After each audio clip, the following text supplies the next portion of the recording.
This is ContraZoom, where we go back and forth about film. I'm Dakota Arsenault. And I'm Rachel Ho. You don't go to the movies, do you? I don't go out that much. Is there a reason why you're asking me this? You know, maybe you had a recommendation.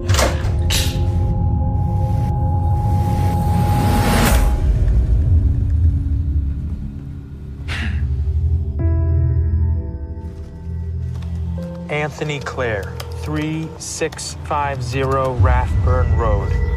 Hello? Good afternoon. Hey. I'm calling to speak Where to are you calling from? I'm sorry. I think there's been a Who misunderstanding. is this? Okay, I'll call back later.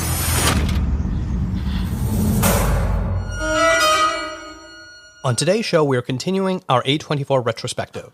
This is our 8th edition of the series.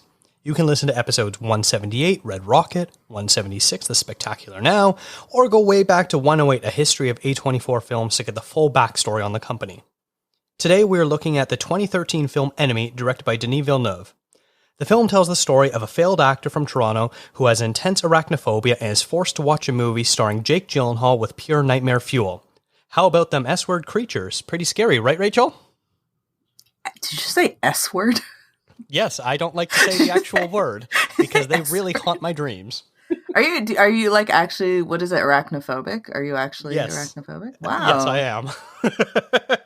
That's funny, but not funny at all because that must be very annoying because spiders are fairly common. Yeah, especially the final shot of the film, which I'm sure we'll talk about later. But in all seriousness, Enemy is based on a Portuguese novel by José Saramago from 2002 entitled The Double. Here, Canadian director Denis Villeneuve takes the story and casts Jake Gyllenhaal to play dual roles. Adam, a history professor who watches a movie and notices an actor in the background that looks identical to him, and Anthony, the actor. Adam manages to track down Anthony and tries to call his home, where Anthony's wife Helen picks up the phone and is confused that a man that sounds identical to her husband claims to not be him.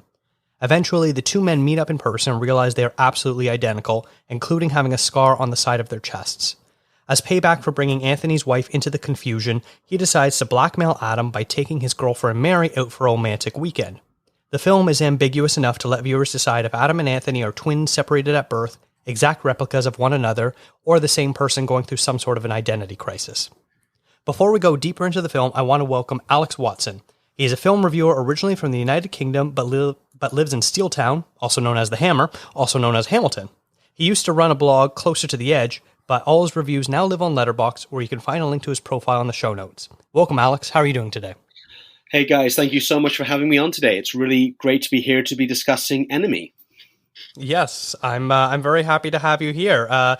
We've been, I guess, Twitter mutuals for a little while now, exchanging messages back and forth and commenting on each other's posts. So it's nice to actually finally talk to you voice to voice, I guess is the way you would put it. I think we can call it that, yes, because we are not physically present with each other. So yes, voice to voice sounds a pretty unique way of saying it. So I like that. And I think you're an interesting guest to have on for this movie because you are originally from another country and then you're here in Canada. And while you don't live in Toronto, I imagine that you visited there frequently since you live so close to it. And this is a movie that's set in Toronto. So I'm definitely curious to hear, I don't want to call you an outsider, but sort of an outsider perspective of how the city is filmed on screen. Yeah, no, it's interesting you say that. Funnily enough, when I first moved to Canada in 2014, I actually lived in Toronto for over 4 years. So actually, I do have some idea about how the city was filmed, but still Enemy was kind of my first introduction to all that. So it's really interesting for me to be discussing this and have my kind of views on the city. Yeah, it's very interesting because this movie, while it originally takes place in Portugal, it's transplanted to Toronto, and Denis Villeneuve is a Quebecois filmmaker. Toronto isn't directly mentioned by name, but, you know, he doesn't hide the fact that it's Toronto. You see the skyline, you see the CN Tower. He mentions actual streets that are present and actual addresses and all this sort of stuff. So it's a very unique situation where Toronto plays itself, but also not explicitly enough. It doesn't have to be set in Toronto. He could have disguised it where it was actually, supposed to take place in New York or Chicago or wherever. It's just so fascinating that a Quebecois filmmaker decided to take a Portuguese novel and make it set in Toronto. Yeah, it is. It is an interesting point, yes, because I mean, at the end of the day, I mean, like you said, Toronto kind of stars as itself. One of the things I kind of found fascinating was how he really focused on the kind of the dull and grey buildings, like those kind of buildings you see, like where they're just they're not beautiful, but they're where people live. And at the same point, it's like I used to live in one of those buildings. You come home at the end of the day, they're not inspiring. You kind of think, oh God, this is where I live. So it's interesting that he made such a big deal of focusing so much on those types of buildings. Mm-hmm. Yeah, that's absolutely true. And often I would say that's a pretty common criticism of the city of Toronto, where it sort of lacks a bit of an identity, where architecture isn't exactly the star of the city, whereas you think of cities like New York or Chicago or Montreal or pretty much any other major metropolis, and the buildings are so unique and beautiful to look at. And Toronto is very much a concrete jungle in the bad sort of way, where it just all seems very dated and stuck in time, but also not dated in a good way, not like nice brick building. It's all cement or glass and no real interesting, unique designs. Oh, absolutely. Yes. That's one of the things that he did really make use of, as Toronto did not look beautiful. It did not look shiny. It kind of, I guess, was supposed to reflect like the boredom and the monotony of like the life of Adam, who we see in the beginning of the movie. So I kind of liked that he did not kind of make Toronto look like an appealing place. He made it look like almost kind of like hell for this person, where he's like stuck in this kind of, like you say, a concrete jungle where there's really kind of no escape, really. You're stuck in these apartments for the rest of your life, and this is kind of your life now. So I like that he didn't try to make Toronto a standout city, but at the same point, it was such a good location for this film. And I love that Denis Villeneuve, that he took this city and really kind of just rolled with it, rather than taking it to New York or Chicago or any of the done-to-death cities. Yes, my favorite thing about it is that the construction that's in that movie that probably was filmed about 10 years ago, yeah, it's still there today. It's great. That's my favorite bit about watching Enemy back. When I first moved to Toronto, they used to joke that the main seasons in Toronto are winter, spring, fall, summer, and construction. Mm-hmm. Pretty much. Yeah, pretty much. Which is pretty common across most Canadian cities, where summertime represents construction season, because that's the only time that they can actually do construction work, because there's no snow. Oh, God. Yeah. But what's Vancouver's excuse then? Why are their roads so crap, even though they get pretty good weather majority of the year? You know what, Rachel? I'm not Tell me that, Dakota. All of this Vancouver slander that you've suddenly come on to now. So before we get too off topic, I think we're going to go back to our tradition of our A24 questions, which you can listen to every time we have a new guest on the show. We ask the same 4 questions about their favorite A24 films and their history with the company. So we're going to turn to you, Alex, and ask you these questions. Question number 1, which is the biggest and always the most difficult. What are your top 3 A24 films? Well, my first pick will be The Lighthouse, because honestly, this is an A24 movie I always find myself coming back to, because every single time it's a new experience, or I'm looking at the story from a different angle. It's one of those movies which is utterly bizarre. And I think Robert Eggers meant for you to come away from it with more questions than answers.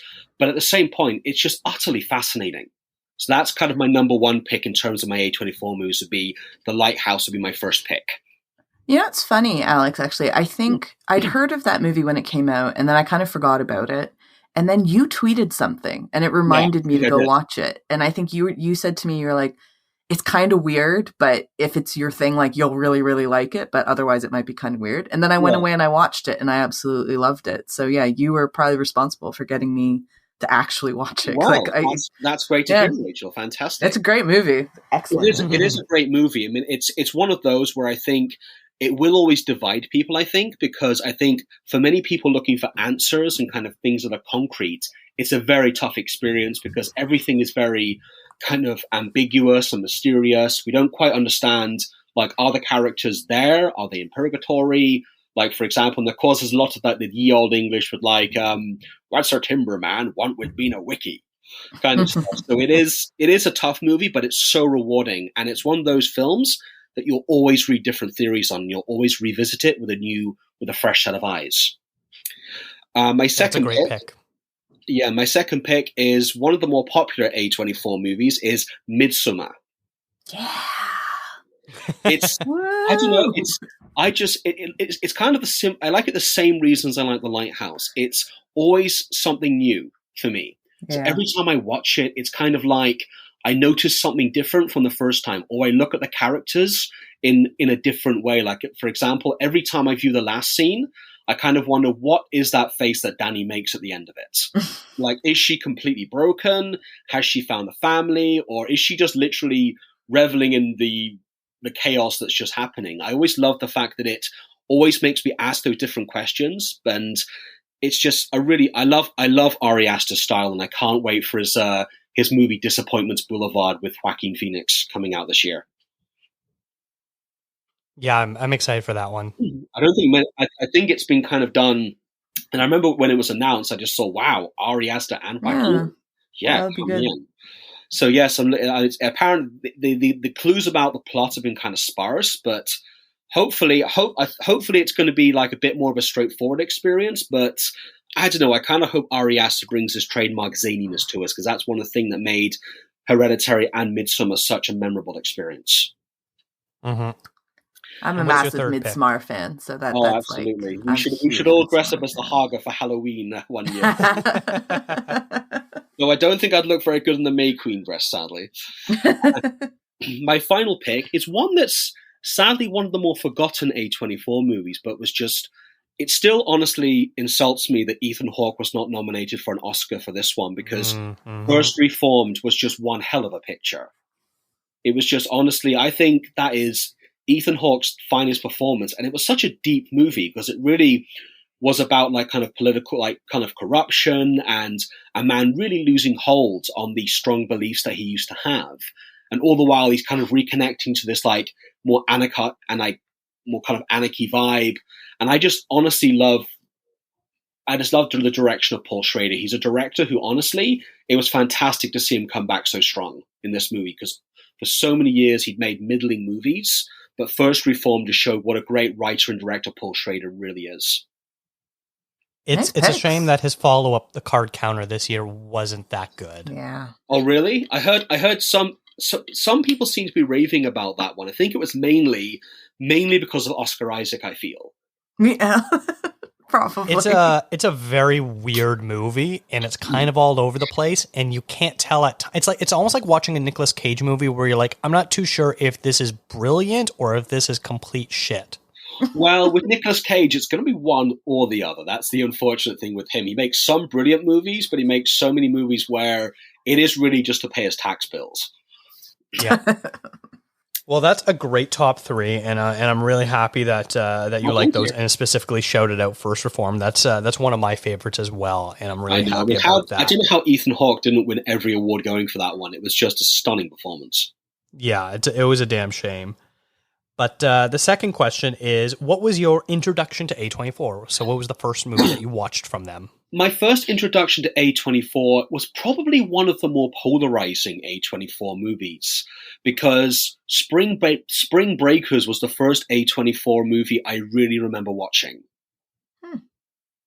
Yeah. Now, did you watch it when it came out, or was it afterwards? I watched it in the cinema when it came out. I think I was the only one of the few ones of my friends who actually watched it. I just remember I went to go and see it when I was living in Manchester with two of my friends.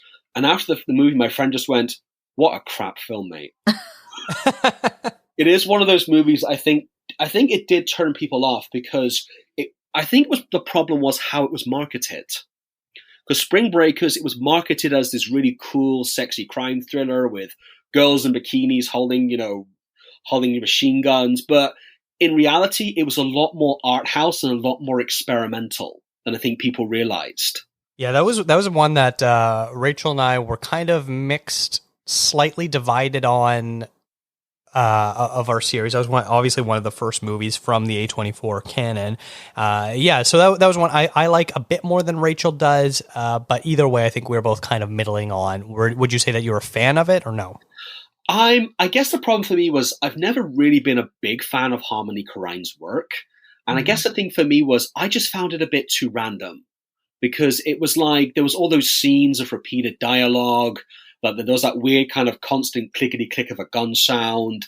And I just kind of found the story a little incomprehensible in places. Just I found that they kind of went from being these sorority girls to gun-toting vigilantes in the blink of an eye.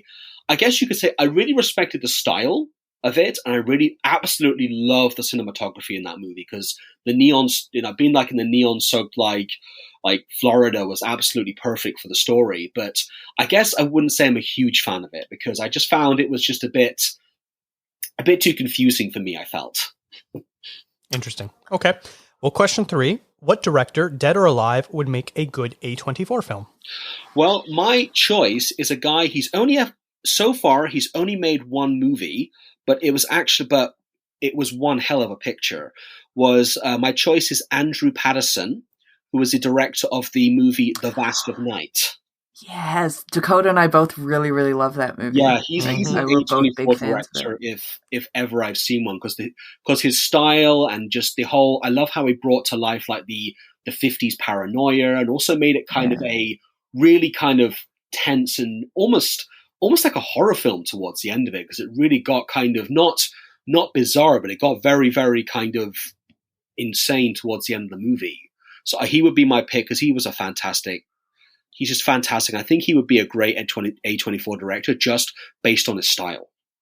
Great pick. I've watched a few interviews with him as well, and he seems like a really cool guy, and the way he speaks about filmmaking, it's very eloquent, and I really like him. Yeah. I don't know him individually, but I like him as a person from what I've seen.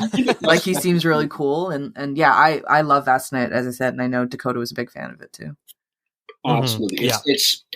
It was one of those movies that really flew under the radar in 2020. I mean, I only knew about it because I started seeing it on different people's lists at the end of the year, and I thought, okay, I've got Prime, I'll check this one out. And it ended up being the best decision I made. I think it was my number 2 film that year, I believe.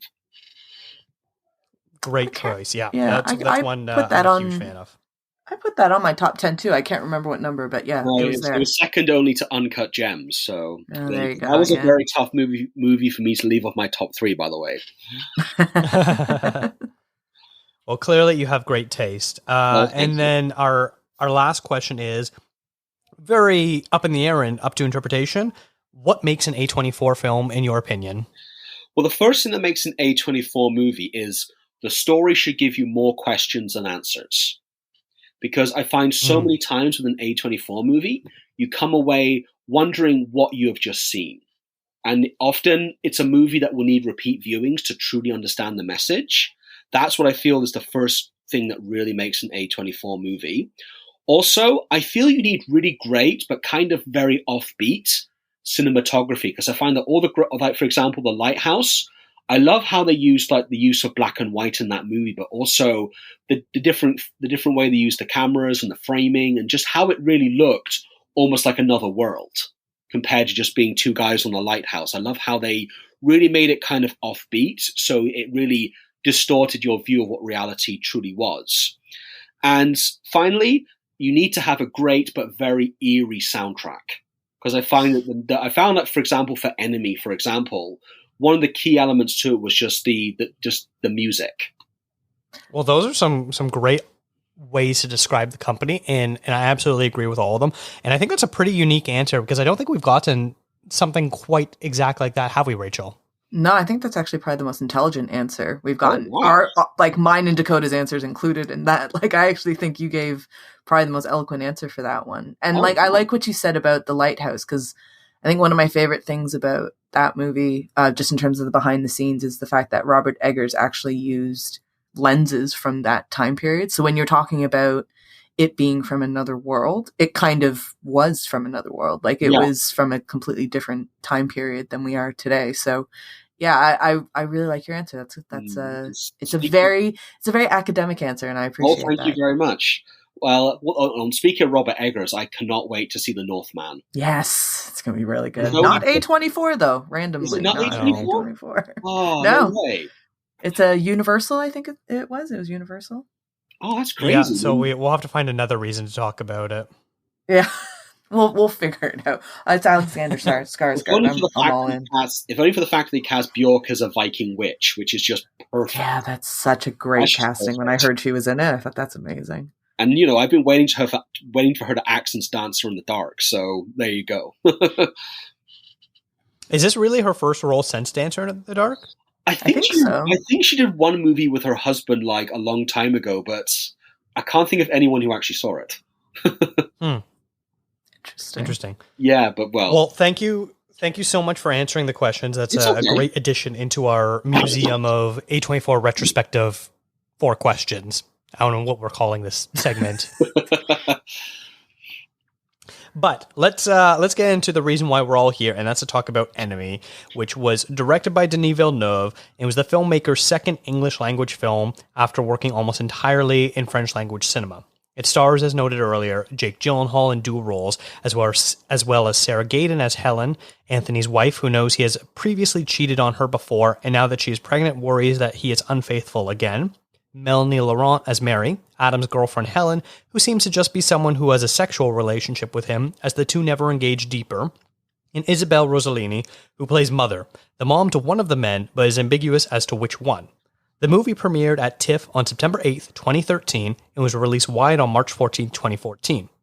A24 acquired the film during TIFF that year after beating out other studios in a high-stakes bidding war, along with 2 other films that will later feature in our series. This is going to be a spoiler-filled episode, so if you've not watched the film, we suggest doing so first. I think the first thing I want to talk about is raise your hand if you actually understood exactly what was happening. I see no hands, so I assume both of you are as confused as I am.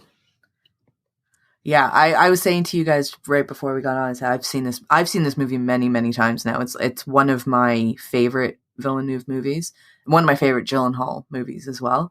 I still don't really get it. I mean, there's tons of fan theories out there, and some of them I think are a little bit far-fetched. Others I think are interesting, but in general, I would say, I wouldn't ever presume that I have a good grasp on what's actually happening in this movie. I think I said to you guys when we first met that when I first watched this movie, I went down a very deep rabbit hole when I first watched this movie, because honestly, on the first viewing, it is frustratingly ambiguous.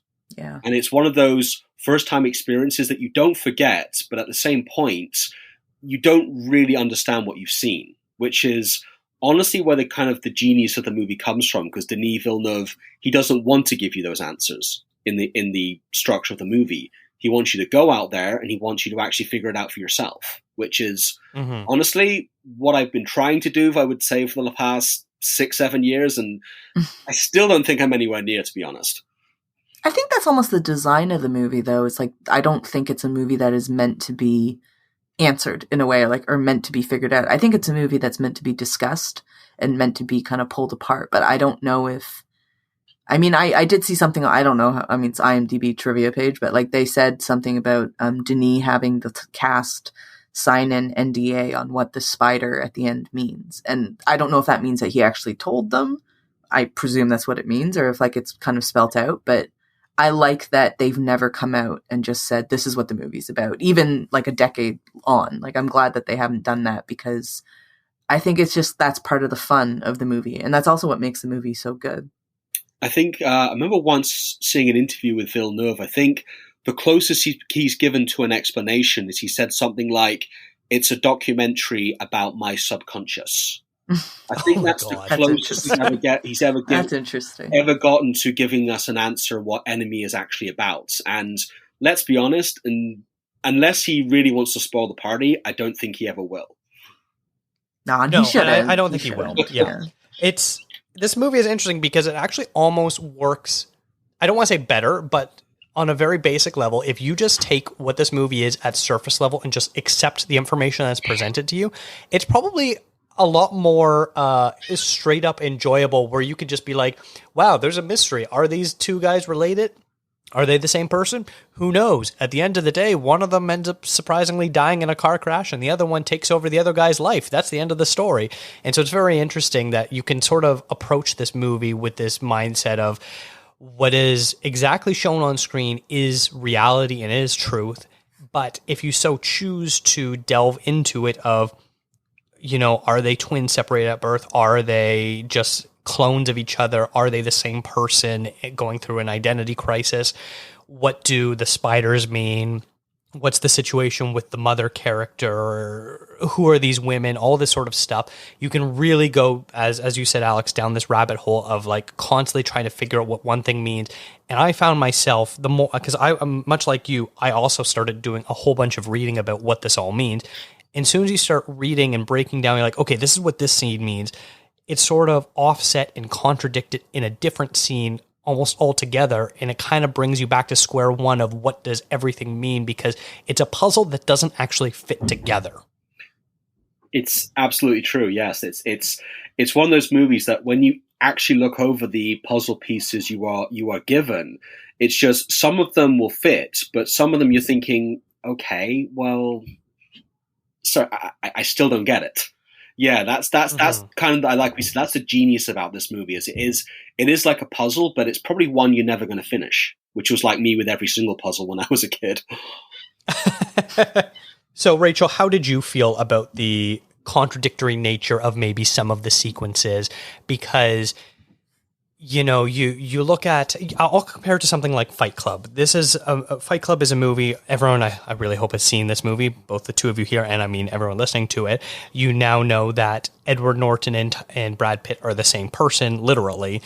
He just creates a second identity for himself. And then so there's the scenes where Norton and Pitt are together and people literally ignore Brad Pitt. And when you go back and you rewatch the movie, you see these things. You see this happen, that Brad Pitt is actually ignored in public, that they're only actually engaging with Edward Norton.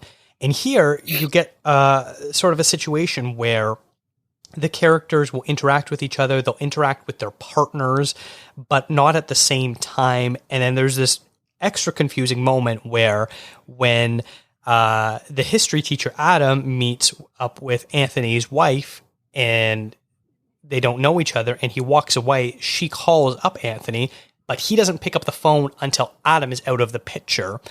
And so it gives you this weird illusion of, can they maybe be the same person or not? What's going on there? But then there's other moments where they interact with each other and like both men are kind of present at the same time. It's a very confusing situation. How did all that play out for you, Rachel, when you were trying to decode the film? Well, first of all, thanks for spoiling Fight Club. Appreciate that. Sorry. I'm kidding. I've definitely seen it. I honestly took it as, like, my whole take on the movie is always that it is the same person. That's how I've viewed it as, that I don't know, like, I toss and turn between, not toss and turn, I'm not actually tossing and turning, but between who is the original person, like who's the original guy.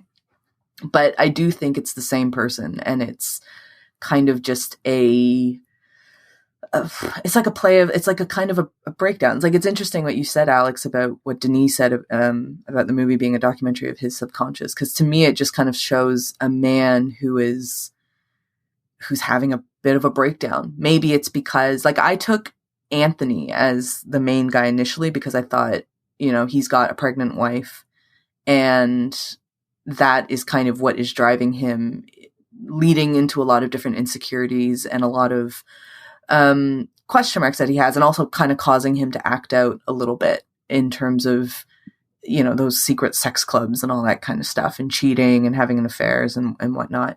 I always took it as that. Like, it was the same guy. It was his subconscious. In terms of the contradictions that are played out throughout, it's like more of him kind of battling his own mind. My favorite part of the movie has always been that last bit when Helen comes home and Adam is in the apartment. And I love that kind of flicker in her eyes where she realizes, this is the guy that I saw outside. This isn't the same dude that I've been kind of running with for the last little while. This is the guy that I saw, quote unquote, saw outside the UT Scarborough. And she kind of just runs with it. And to me, I always thought that was an interesting, like, she plays it, Sarah Gadon plays it really, really well, because I always thought it showed maybe a return to form of, maybe that's the guy that she knew, like, that's the man that she fell in love with originally. And then after she got pregnant, he started kind of becoming somebody a little bit different. So that's how I always played it. And again, I have no idea. I mean, I don't know if that's right or wrong. I don't think there is a right or wrong on this one, though. But yeah, that's how I always kind of reconciled the Anthony and Adam situation. What about you, Alex?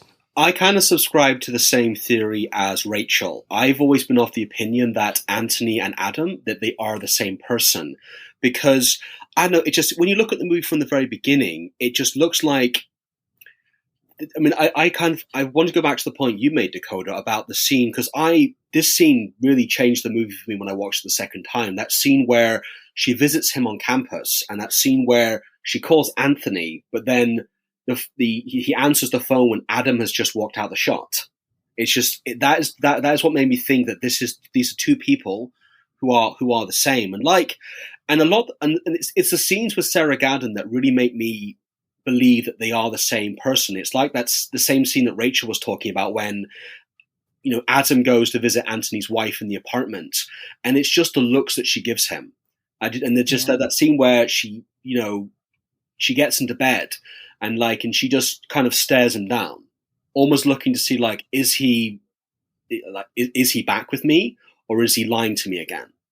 And also, just for example, that scene on the campus where he visits her. I mean, Sarah Gadon's character, she is visibly emotional when she's talking to him, and when he asks her, "How many months are you?" and she answers 6. And I think she seems to recognize that her husband is going through some kind of mental breakdown. And that, the two, and maybe, for example, he's become two different people. So he's Adam some days and he's Anthony some other days. So for me, I believe they are the same person, and that it is about a man who is having an affair with his mistress, but is considering returning to his wife. There's a couple scenes where I think it sort of really highlights that they are the same person. The first one is with the scene with Isabel Rossellini as his mother, where you are sort of confused as to what son is sort of visiting her. Is it Anthony or is it Adam? Because she starts out this scene by, he sort of explains the situation, but then she says, you have a good job, you have a loving wife, but you need to give up this, this idea of being a middling actor, a third-rate actor, I think is what she calls him. And that's sort of right in that moment, it's like a really weird, if you're paying close attention, it's all of a sudden, what the hell, what are you talking about? Mm-hmm. I thought you were talking to the other son. Now you're talking to the one that's the actor. It kind of throws you off, but it's the concept of he has a good job and he's a failed actor. So he acted in a couple things, but then he, left that life behind and became a professor instead because he couldn't get steady work as an actor. And then the same thing at the very end, the scene that you're talking about when his wife comes home and they're in bed together and she looks up at him and she says, "How was school today?" And, we think this is because that he's maybe been found out, that Adam's been found out that he's replaced Anthony, and he goes, "What?" And she goes, "Never mind." But that's that clue that's the truth, that he really is an actual professor, that they are the same person, that they just had two different jobs throughout their lives. I always go back to the scene with his mother, because it's actually interesting when you look at there's a couple of things in that scene that always make me ask questions, because in the very opening of the movie, it kind of opens with I think presumably maybe Adam getting a voicemail from his mother. And in that voicemail, she talks about how she doesn't like the apartment. But then yet, when he meets up with her later in the movie, she talks about how she does like the apartment. The mother character is so small, but she does throw you off so much in her brief screen time. And also, the whole thing, one of the other things that's always interesting is blueberries. Because it's very clear that Anthony really loves organic blueberries, but then when the character meets with his mother, he says, "I don't like blueberries, Mom." So it's really interesting how those small details really kind of throw you as to which person they're really meeting with. Yeah, that's another part where I was talking about a little bit ago, where sometimes the deeper you dig, the deeper you dig doesn't really reveal an answer. It suddenly becomes 1 + 1 = green. Effectively, yes. That's a very good way of seeing it.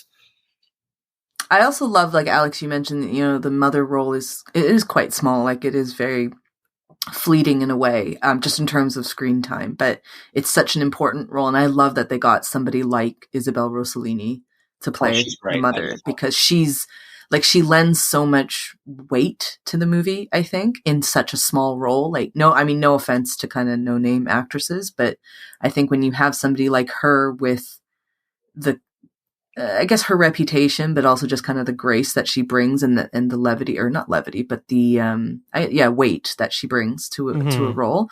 I think she's perfectly cast in this as the mother of either or both. And also, one thing I always think about with her is, like, is she enabling whatever deceit he's trying to play on his wife? Because she talks about, like, how she knows that she has these affairs, but at the same point, she doesn't admonish him, she doesn't discourage him, and it almost seems like she knows that he's repressing these memories and he's in denial about it, but she's not going to do anything to discourage him from it. So I always feel, how complicit is she in, like, hiding whatever he is doing from his wife? I always took her as, I mean, she's clearly not like the cuddly mother, overly maternal type. That's not the vibes that she gives off. Rather, she is one, the first thing that we hear in the movie is from her is about the apartment, like you said, Alex. And it's like, I think it's a mom that is concerned with how her child is doing, because she feels like it would reflect poorly on her if he isn't in a nice condo, if he doesn't have a great job, like if he isn't successful, and has the perfect marriage and children and all that kind of stuff. And so that was always the takeaway for the mother character for me. Now, I think we should probably touch on the spider aspect. So spiders show up a few times in this film, which obviously make it very difficult for me to watch. At the beginning, there's this sex club scene where a woman brings out a tray with a cloche over top of it, and she's scantily clad in her underwear, and she takes off the cloche, and the spider comes out, and I've been told that she crushes the spider with her high heel. Because I always cover my eyes at that point. And then later on, there's a couple shots showing the Toronto skyline and these giant spider creatures that actually kind of look a lot like the creatures that Villeneuve will make the aliens in Arrival. Yeah. These giant creatures with like super long, creepy legs. Yeah, right? They're very identical to them. And then, of course, there is the final shot of the film after Adam has taken over Anthony's house, presumably killing Anthony. Well, Anthony has killed himself with the car crash. And his pregnant wife, he goes into the bedroom where she's at, and all of a sudden, she is a giant spider, and she's like cowering into the back corner, looking scared. Also, I've been told that because I cover my eyes for that. I think you and thousands of others did, Dakota. Yeah. I caught the glimpse of it the first time I watched the movie, and like I still have nightmares of that, and so I knew what was coming and made sure to close my eyes nice and early for this rewatch. Really outing myself as a big chicken on this podcast. But yeah, spiders are such an interesting thing, because what do they mean? In the trivia of IMDb, it says that there's been no explanation given, but it seems to be analyzed as people that represent Adam/Anthony's weakness to women, making him less dominant. But then you also sort of look up, what do spiders mean in a sort of philosophical sense on the internet, and you'll see things like, spiritually, spiders show us the importance of birth, growth, death, and rebirth, spinning a web of evolution and spiritual transformation. And also things like, the lesson of the spider is maintaining balance between past and future, male and female, spiritual and physical. So you've got all these very interesting concepts of what do spiders mean, and you put that and you can understand what Villeneuve was wanting to do, but at the same time, what the hell does it all mean? And there's also a dream sequence where a woman, he sees one of these sex workers, but she has the head of a spider, also very terrifying, but it's a nightmare, not an actual manifestation, unlike the other ones, which seem to be real, I suppose. I don't know. But I'm curious to know what the two of you think of what spiders represent. Alex, we'll start with you. Well, I think for me, I kind of go with the more traditional theories that the spiders represent, Anthony or Adam's, fear of marriage and being trapped. he views, like, you know, for example, because spiders are actually not just in those, not just, I mean, yes, at the end there's a huge spider, and at the beginning of the movie there's a spider, and you see like the big spider walking around Toronto. But if you look at it, there's also a lot more references to spiders that maybe people don't pick up on the first viewing. Like, for example, in the beginning of the movie, we see, you know, Adam giving one of his numerous, you know, boring, uninspired history lectures. And you notice on the board, he's drawn a spider diagram. And also, like, there's at one point where you see a shot of, like, the telephone lines. It looks like a spider's web. And at the end, when we see the car crash, the windshield looks like a spider's web.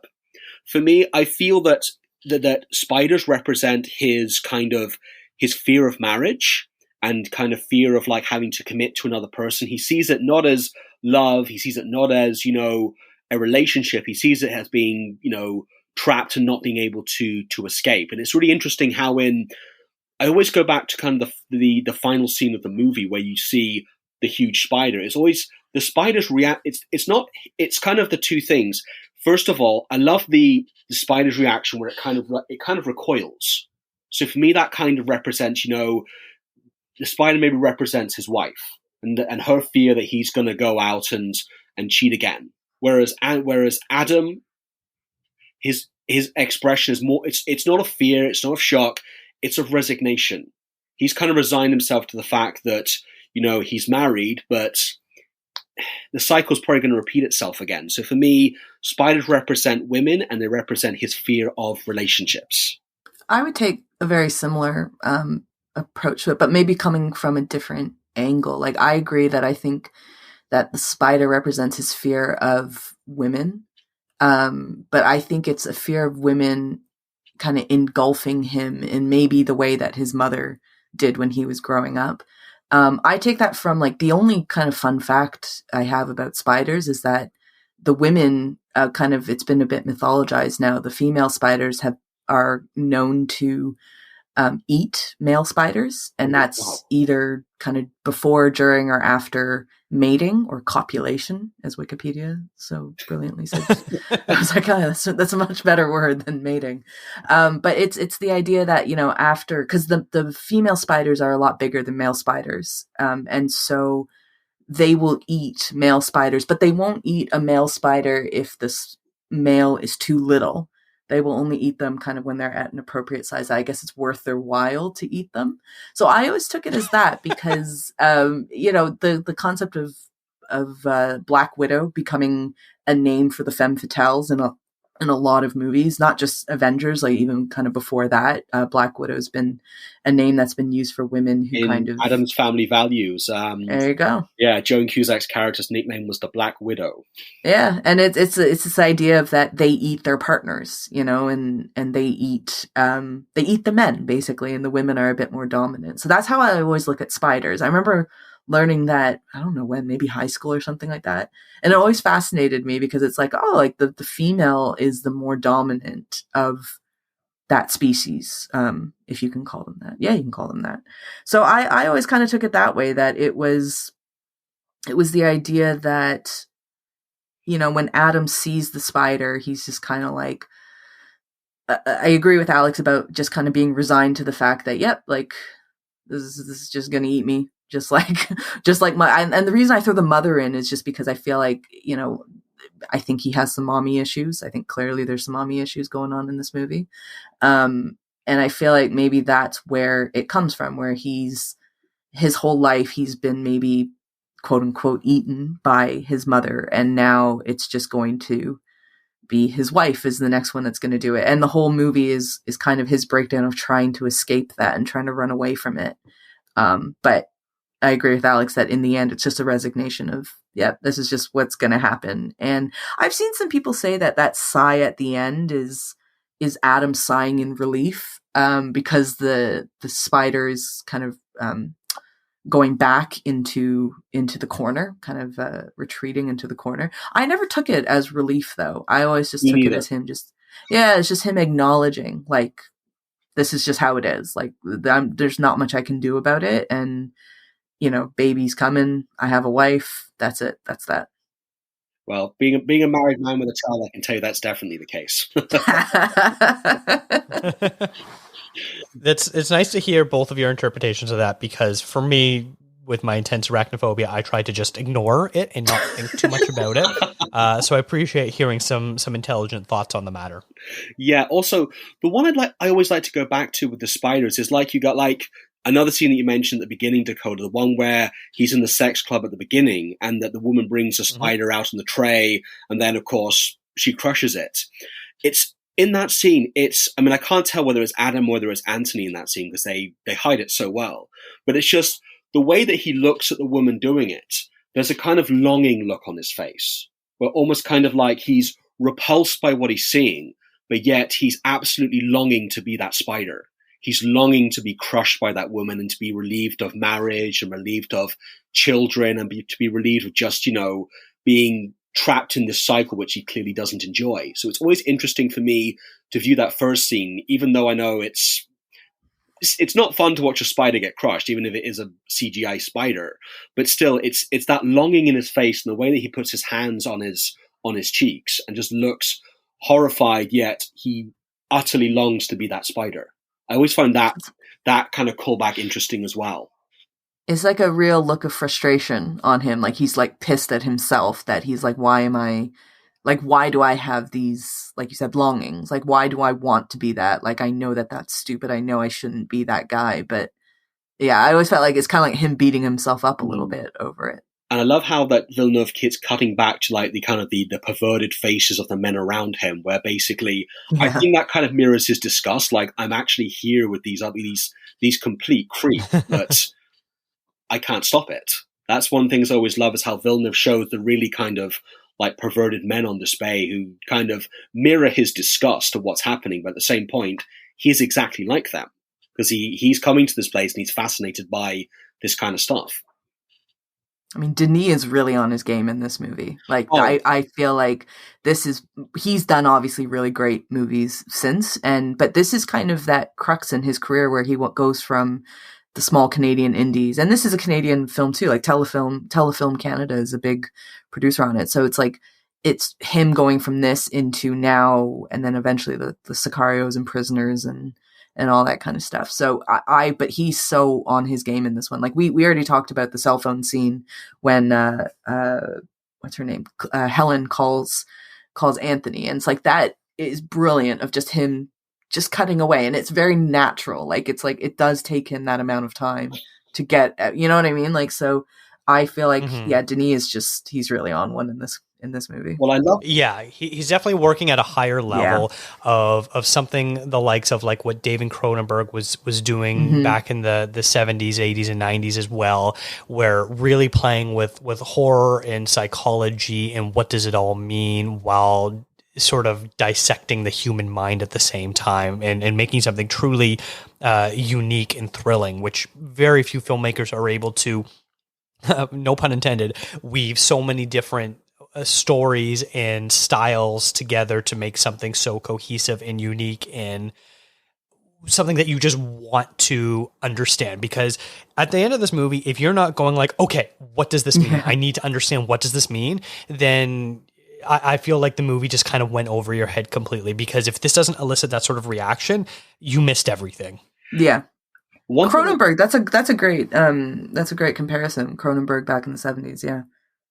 The one thing I do love about Denis Villeneuve is every single one of his movies makes you ask a different question, and it's a whole new experience, like every single time. Because if you look at his filmography, he's gone from making these kind of Canadian indie movies like In Cindy's, which was such an incredible movie. I mean, I watched it recently. Even for his first couple of movies, he was really just, his directorial style was just something you'd never seen before. But I mean, even though he's going towards like the bigger budget movies like Arrival and Dune and, Sicario and all these kind of things, he never loses his eye for a good story, and he always makes you ask a different question after every single movie. That's what I love about his style. And just like we say, he is probably on this is probably him on top form here, because he really takes these kind of questions that the audience have and he kind of toys with you throughout it. And that's just a sign of a great filmmaker, that he can make you have a different experience every single time. And he uses Toronto, like we talked about it a little bit at the beginning, but he uses Toronto just brilliantly in this. Like, you mentioned the different spider references and having the streetcar cables above being one of the first shots of the city that you see. I know the CN Tower is obviously the more iconic visual of Toronto, but for me it was always the streetcar cables, and I'm so glad that so many kind of Canadian and local artists use them, because I feel like it's so old fashioned, but yet it's there, and it's like in the middle of some, like King Street West still uses the streetcar cables, and it's like I always love that aspect of Toronto, because I think it's probably the most character that it's in the fabric of the city. Yeah, it is, and it's I think it's one of those. It's like, as the kids would say, if you know, you know. Like if you're from Toronto, it's incredibly recognizable, and the second you see it, you go, oh yeah, that's Toronto. Like, and it's hard to. I think if you're going to do a movie about Toronto, which doesn't happen very often, but I think if you do, you have to include the streetcar cables. And like he uses, it's not even just Toronto, like he goes to Mississauga and uses the Marilyn Monroe towers. Yeah, that's as well. Mm-hmm. I know, and that's a stunning shot. Like, and it's used perfect, like at the perfect point in the movie where it's just like windy and twisty, and it's a very unique building, or two buildings, and I mean they're just residential buildings. That's all they are. But yeah, it's a great use of the city, and it's a great use of Denis or it's not great. It's a great example of Denis really taking a location and bringing it to life, and not just using it as a backdrop. Like he actually takes a city and uses the city really well. One thing I always find fascinating with just the opening shots of the movie is the color that they use, because the movie kind of opens with this really kind of yellowish tint to it. And when you kind of superimpose this against the grey buildings of Mississauga, and then the shots of him teaching on campus, it really shows the monotony of his life, and just how like he is in this kind of grimy, kind of uninspiring like location. And I just love the way that they use that color throughout, because it really, as the movie goes on, that color becomes more and more kind of like representative of like the insanity that's going on. But at the very end of the movie, the yellow tint is gone, and it's more of a clear lens. So I like to think that maybe kind of Villeneuve is like showing like this is his conscience finally cleared, whereas before it was dirtied with a yellow tint. At the end of the movie, his conscience is cleared. That's one thing I find absolutely fascinating. That's a great reading of that, and one that I never really considered. Same. I feel like Villeneuve really likes that yellow tint, because Sicario is also kind of like that. Blade Runner. Blade Runner has sequences in this yellow tint. Dune, basically the whole thing is this brownish, yellowish tint. So that's a very interesting thing. Now, I think the last sort of thing I want to talk about before we move on is the actual acting performances. We didn't really touch on that at all. Jake Gyllenhaal plays these dual roles, and he does so spectacularly in a way that you can, from scene to scene, if you were to take the sound off or something, you would know which character he's playing. He does such a great job the way that Adam, the history professor, walks. He has a bit of a slouch to him. He sort of drags his feet.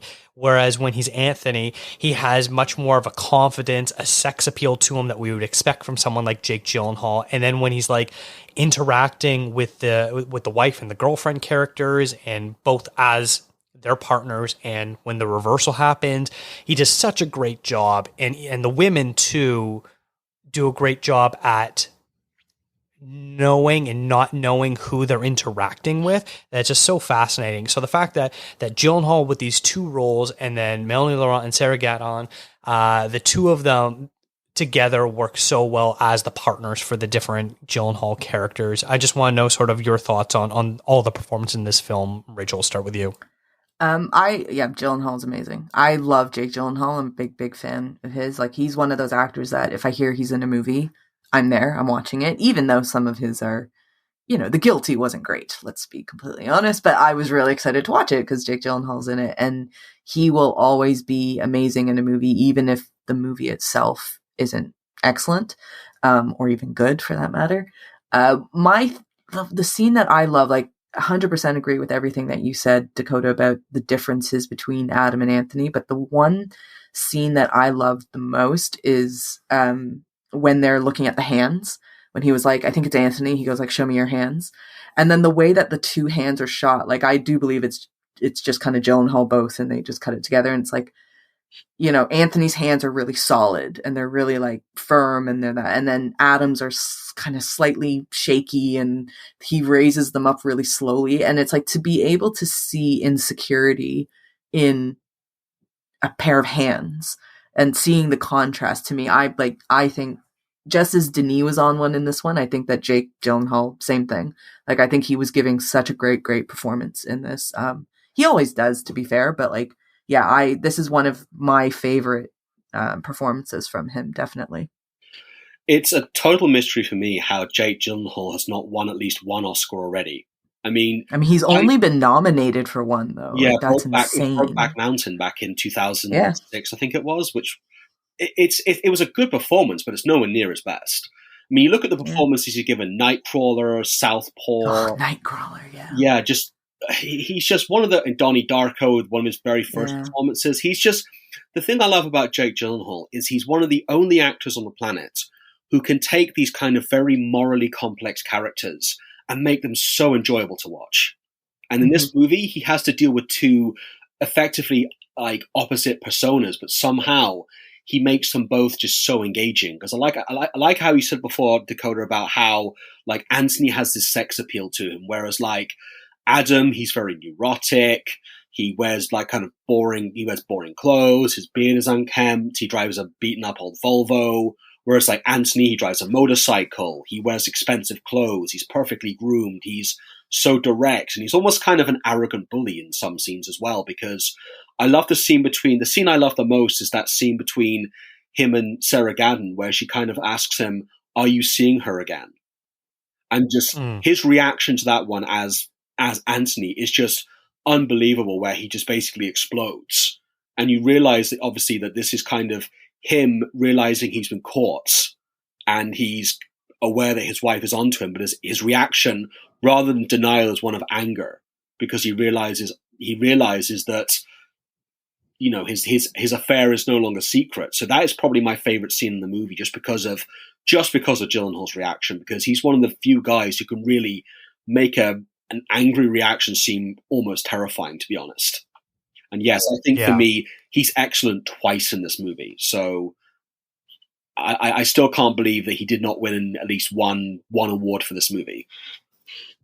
Yeah, it's pretty shocking for sure. I really like the scene when he's Anthony and he's prepping on what he's going to say to Adam when he meets him. So he's in the bathroom and he's repeating over and over again, "Did you fuck my wife? Did you fuck my wife?" And then he like slaps the mirror. He's yelling at it. It's like getting real intense and scary. And then all of a sudden he goes, "Yeah, that's it." It's just like this actorly thing of like, I nailed it. That's how the line reading goes. And then we see it in action. When he meets up with him, he does it in the exact same way. And it's suddenly terrifying again, because you see this rage that he has, but you also know he's faking this because he has something in mind, which we later see of the plan that he's going to take out Mary on this romantic weekend and all this sort of things, blah, blah, blah. But yeah, he does such a great job of being angry, pretending to be angry, pretending that he's pretending to be angry, and like all these like different layers to it. And also I feel Sarah Gadon deserves like a huge amount of credit as well, because as Helen, I love the fact that she's able to take this character who is like so obviously so vulnerable and so like mistrustful of, you know, the man that she thinks is her husband, but yet she adds an extra layer to her that most actresses probably would not have done. Like, I love the scene when she's kind of visiting him on the campus and she's like visibly emotional because she realizes that, yes, this man is probably her husband, but she's dealing with a person who she doesn't even recognize. And honestly, I feel that she deserves so much of the credit for this movie as well, because she absolutely nails every scene she has with Gyllenhaal, because it's just not just an emotional experience. It's almost kind of like, I love the fact that she makes it almost kind of us question what exactly is their marriage, because like we mentioned before, there's that scene right at the end where she says, "Did you have a good day at school today?" And it always makes me question, what exactly does she know about this, about, you know, Adam or Anthony? So I think she deserved a big amount of credit as well. She's such a massively underrated actor, I think. I don't buy it, so it's because she's from Canada or anything like that. Because we see like Rachel McAdams, for example, like has done really, really well. But I always thought she's someone who pops up in a ton of movies, and she's always excellent. She's always so good. Like I was thinking of her in Cosmopolis, like you mentioned David Cronenberg earlier, Dakota, and it's like she's excellent in that, and a completely different character than what she plays in Enemy. And yeah, I've always thought she's very, very underrated. And I mean, I don't know why she never kind of hit it big in Hollywood. Maybe it was her own decision to stay within Canada. But yeah, I've always thought she deserves a lot bigger opportunities than she's been given. I think she's on the come up. She does do a lot of smaller films and stuff like that. But yeah, she's an interesting one. She always reminds me of the fact that I had an interview lined up with her and her team pulled back on that. So I'm always a little bitter because I did want to talk to her. She walked past me at TIFF one year, which was pretty cool. She's very good looking up close, I got to say. I don't doubt that. All right. Well, I think that sort of concludes our main discussion of this film. We're going to take a short break, and when we come back, we're going to have some fun with some games.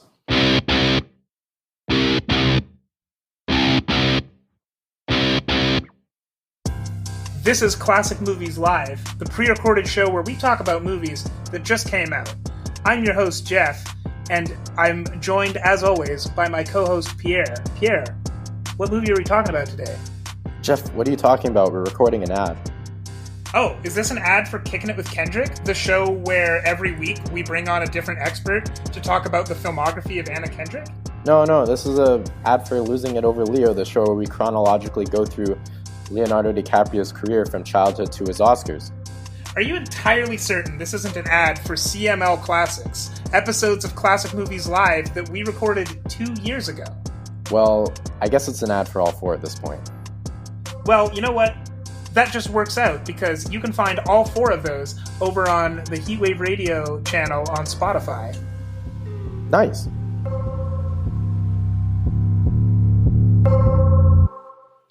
I also want to give a shout out to Cinesance, the new streaming service that offers fantastic films direct from France that don't often get distribution in North America. The site curates its selection of great offerings, including classics, comedy, drama, family, and more, along with having a dedicated selections of films of Gerard Depardieu, Benoit Poulvard, and more. You can get a free 15-day trial of the service with subscriptions starting at under $8 a month Canadian. I'll be highlighting films seen on the platform from time to time here. I'd like to thank Cinesance for coming on board as a partner. Now, let's have some fun with our two games we like to play, first of which is a double bill. Now, the only criteria is this, is you have to come up with a double bill movie to pair with Enemy, and it cannot be another A24 film. We have not discussed this beforehand, so I'm really curious to hear what everyone has to say. Alex, as our guest, I want you to go first. What movie do you want to pair with Enemy as your double bill feature? I think the perfect movie to pair with Enemy would actually be another Jake Gyllenhaal movie, which was his movie Nightcrawler. Because I feel that together, it's a perfect pair because both of them are A, very dark movies, and B, both of them kind of explore like the issues of morality. Like, for example, what is the cost of wanting, what your heart really desires, and how far are you willing to go to kind of get that? And I think if you play these back to back, it would be kind of an interesting kind of comparison together, because you'll have Jake Gyllenhaal in the first movie playing two like opposite characters. Then you take a character like Lou Bloom, who was in Nightcrawler, who, let's be honest, he's almost like an extraterrestrial. He kind of comes across like an alien life form who's kind of like getting all of his knowledge from the conversations that he studied with humans. And he's like pretty much a character who defines being morally ambiguous. So I think back to back, Enemy and Nightcrawler would be a perfect double bill. Nightcrawler, that's a great choice. Nightcrawler is one of my favorite, like all-time favorite movies. I love that one. Sorry, go on. No, I was going to say, I remember the first time I watched it, and I think for like weeks afterwards, I was so disturbed by it. Like I couldn't shake the movie for ages, and I kept thinking about it. And it took me a while actually to watch it again. Excellent pick. I love Nightcrawler, and he is very like, I think he's like a werewolf in that. That's what I always thought of him, like a lone wolf kind of thing. Interesting fact. Actually, apparently before they actually made the movie, Dan Gilroy actually considered naming it Coyote, because he kind of thought of like Lewis, his coyote type character, who kind of like, he observes like his prey from a distance. And it kind of like his whole when you look at his interactions with other people, like his general behavior, he is kind of like a coyote. Yeah.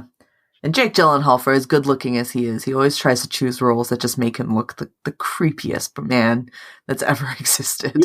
He always does that. The only part of his I've ever had a problem with was when he was in that movie Oksha. Yeah, I agree with that. I didn't like him in that. He kind of came across as his character just kind of seemed like a cross between Dr. Robotnik and Richard Simmons. That movie in general, I wasn't a huge fan of, but yeah. All right, Rachel, what is your pick? I went with American Psycho. Ooh. And the reason for that, one, it's shot in Toronto as well, which I always appreciate a movie that's shot in Toronto. I think it's meant to be set in New York, though, because it's kind of the Wall Street bros type thing. But it's also just one of those psychological mysteries that you unpack it. And at the end, you have the same questions of what was real, what wasn't real, what was in his head, what wasn't in his head.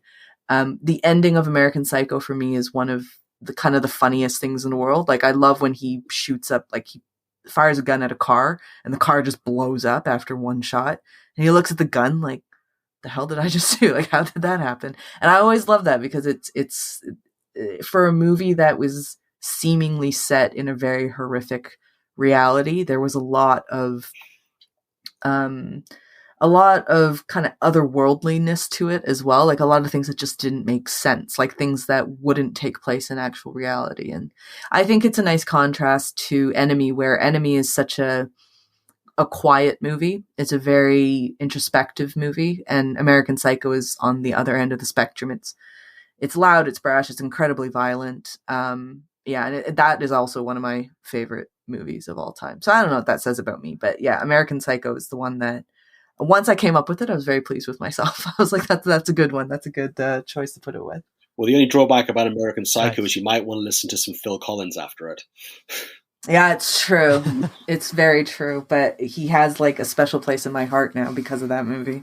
Yeah, I think, yeah, he's one of those artists who people complain about, but I think, yeah, he does have a special place in my heart because of that movie as well. Because it takes a lot of balls to kind of make Phil Collins look cool.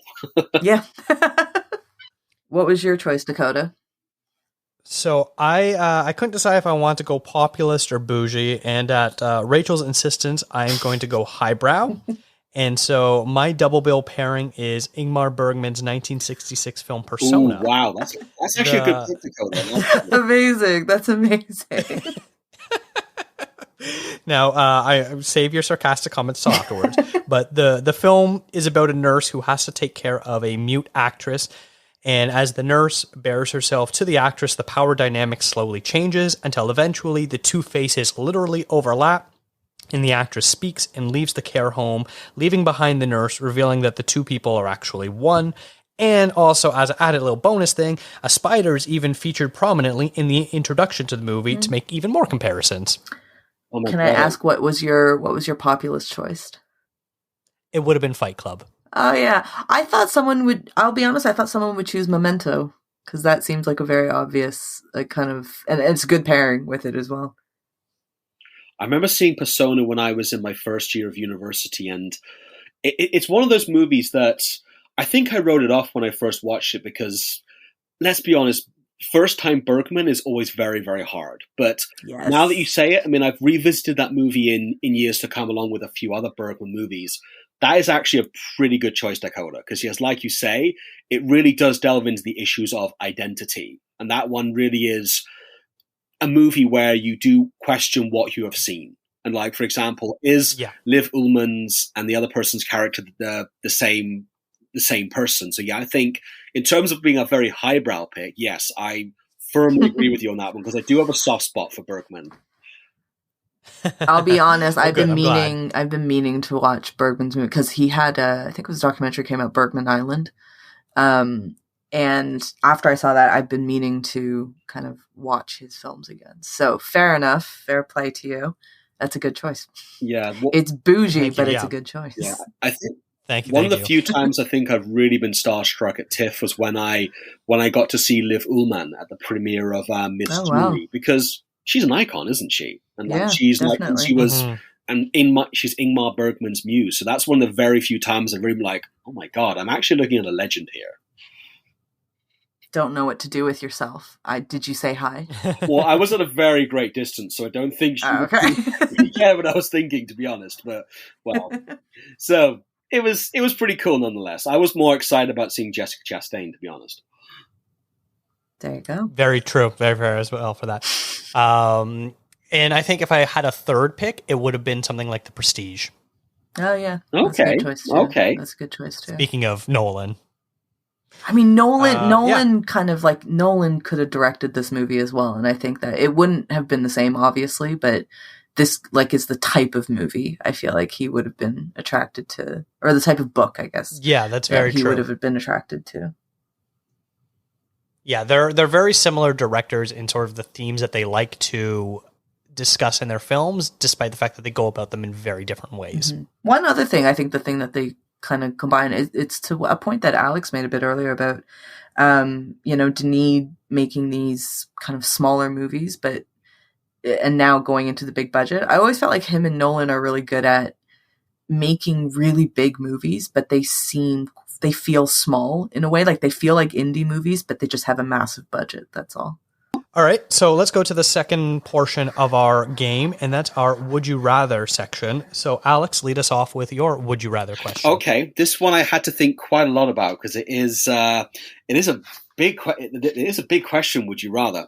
My Would You Rather question that I have gone with is: would you rather the enemy had a more conclusive ending, or would you keep the ending as it is? I'd keep it as it is. I like that question. I'd keep it as it is, though. Definitely. That's tricky because I don't think the movie would have been hampered if there was maybe a bit more clarity over, pick any one of the numerous subjects that this movie really sort of delves into. If there was a bit more clarity on some of it, I think that would have been interesting. But, we so often complain about movies, the royal we, not just any of us in particular, we as film lovers, that sometimes we wish that there was a bit more ambiguity in movies. And so it's nice that there's a movie where there is a ton of ambiguity and it doesn't really hinder the enjoyment of the movie. Because sometimes when movies go too ambiguous, you just go, it seems like the writer and director had no idea what they were trying to tell, and that's why it's left open-ended, because they couldn't come up with a real ending sort of thing. But in this, it's all there. It's just up to the audience to decipher it. So it's a very tricky question where, honestly, I'm very happy with the way it is, but I think if we did get a version, maybe Christopher Nolan's version of this movie would probably have a bit more of a concise ending. I don't think it would have ruined the movie. I'd like to say, I don't think if Nolan did it, it would not be a concise ending. We would be working on 5 different timelines and all this nonsense, and things would be going backwards and things like that. I do not think that it would be any more clear than it is. I've not even bothered watching Tenet because from what I can gather, it's just really a movie where I know he loves to kind of keep his audience on their toes and kind of play with the whole idea of space and time. But people said he went a little too far with this one. It was just kind of, I think my brother went to go and see it, and the advice he gave me was just ignore everything that's happening and focus on the visuals.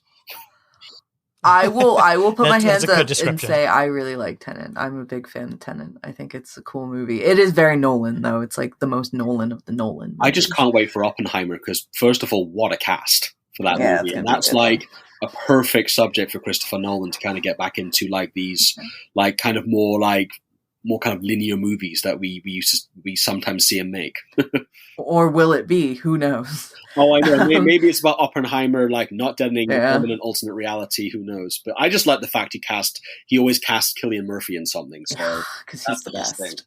Alex, how would you answer your own Would You Rather question? Honestly, I would probably keep the ending the way that it was because, like you guys said, I like that there is that ambiguity there. Because I think if you had a conclusive ending where he got some kind of comeuppance, or like his wife left him, or like, for example, it turns out that, there was two Antonys, I think it would really spoil like the enjoyment of it, because then you wouldn't be able to go and read these theories and like have discussions about the movie, because all of the information is right there in front of you. Whereas the way that Villeneuve ended this movie, it's just, I almost think it was such a bold way to end it on such like a inconclusive fashion where you're really questioning like, what is the spider? So yes, I think I would keep the ending the same way. Awesome. Okay. Rachel, what about you? What's your would you rather question? My would you rather. Okay. So kind of going off of what I was talking about the female spiders eating their partners. My would you rather is not nearly as clever as Alex's. It is, would you rather be eaten by a spider after mating, so assuming you are a spider yourself, or as a human, be killed by Black Widow, as played by Scarlett Johansson, before mating? So basically I'm saying, would you like to get laid as a spider or meet Scarlett Johansson before you die? Oh, wow. That is a tough one, Rachel. Wow. Do I choose which version of death do I choose? It's exactly. You're dying either way, so it depends on how do you want to get out. I'm gonna let Dakota go first in this one, because I need to think about. Trust me, this is one of our ones that aren't as dark. We've had darker questions. I would say probably.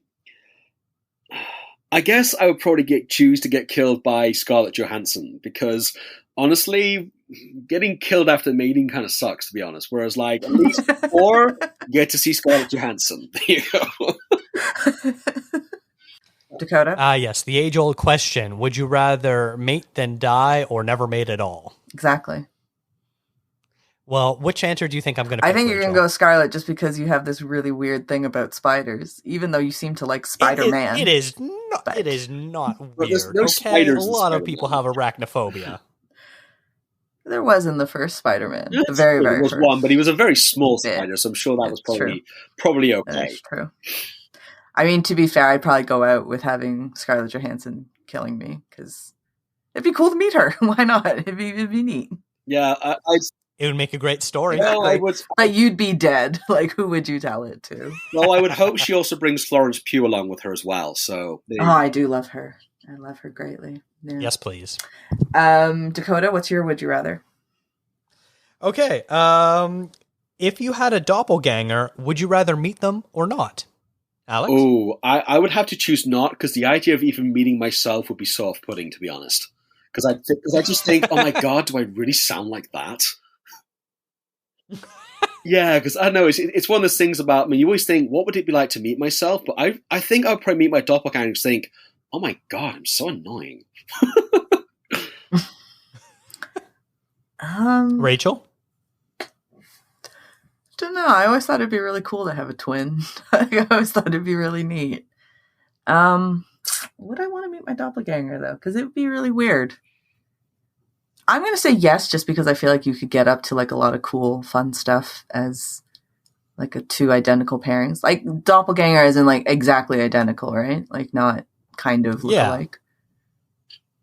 I'm gonna say yes then, because I feel like you could get away with a lot of stuff, and I won't go any further. Like murder? I just feel like it would be fun, I think it would be interesting to have a life where somebody else looks exactly like you, and you can, presumably you have the same DNA as well. Like, I think that would be interesting. It'd be very handy if you needed the kidney, that's for damn sure. I'm just saying. Yeah. I'm just saying. But I will not say it explicitly, because I'm not going to incriminate myself in case one day I do meet my doppelganger. So we're going to leave that. Just leave that. How about you, Dakota? Would you meet your doppelganger? Well, at first my instinct was there's no way in hell I'm messing with that sort of thing. Like, that just sounds like a recipe for disaster. But then I thought about it. I was like, a movie I really love, another Toronto set movie, is Scott Pilgrim. And at the very end, he meets Nega Scott, which is a version of himself, and they end up having a great conversation, and they're going to meet up for brunch the next week. And so I think, hey, all the stuff that my wife has no interest in doing with me, I'd have a really good partner that has the exact same interests as me. That sounds kind of sad. You just want a friend. Like, that's what it kind of sounds like, Dakota. Basically, yes. I just want a friend. I guess Thank you for outing me, Rachel. I guess one thing that would be interesting about my doppelganger is, like, can my wife tell the difference between me and the doppelganger? That would be the main kind of thing. Like, if she can't, this guy can't come back, because that's kind of scary. Have you seen Swan Song? The new No, it's on my list because I love Mahershala Ali. I highly recommend bumping it up your list. For that, what you just said there reminded me of that. I know. I've only just finished seeing the tragedy of Macbeth. So that's next on my list. Amazing. All right. Well, I think that sort of concludes our conversation on Enemy. Alex, I want to thank you so much for coming on the show today. Where can people follow you and find your work? I'm on Letterboxd. My username is AW4 Film Squawk, and if you want to follow me on Twitter, I'm at Flowering Snows. Well, I will link to both of that in the show notes. Thank you so much for coming on. I hope you had as much fun as we did. Guys, thank you so much for having me on this. This has been a really great time just talking about one of my favorite movies. I really, really thank you so much for having me on. I really hope to be here again someday. Definitely. Thanks, Alex. Yeah, we can definitely arrange that. Rachel, where can listeners find more of your work too? I go to rachelkh.com, and I am on Instagram and Twitter _RachelKH. I think my letterbox is also Rachel Cage, no underscore though. I could be wrong about that. In terms of what I have up, Alex just mentioned Tragedy of Macbeth, and that came out on Apple TV Plus, I think, just this past weekend. If I'm not mistaken. It's on Friday. Yeah, so my review for that is up on Exclaim, and Sundance is coming up. Probably by the time this episode goes out, Sundance will have been happening. So I am covering that for a few different outlets, so you can check out Sundance Fun from virtually, because we're not allowed in Utah. Okay, well, for spoilers behind the scenes, we do plan on doing an episode about the tragedy of Macbeth coming up, so that's going to be one that people should look out for. But you can follow the show on Instagram, Twitter, and Facebook at contrazoompod. If you have seen Enemy distributed by A24, let us know your thoughts. Send an email to contrazoompod@gmail.com. Thank you to Eric and Kevin Smale for the theme music, and to Stephanie Pryor for the logo design. If you like to listen to podcasts on YouTube, we do post all episodes there too. Thanks for checking us out.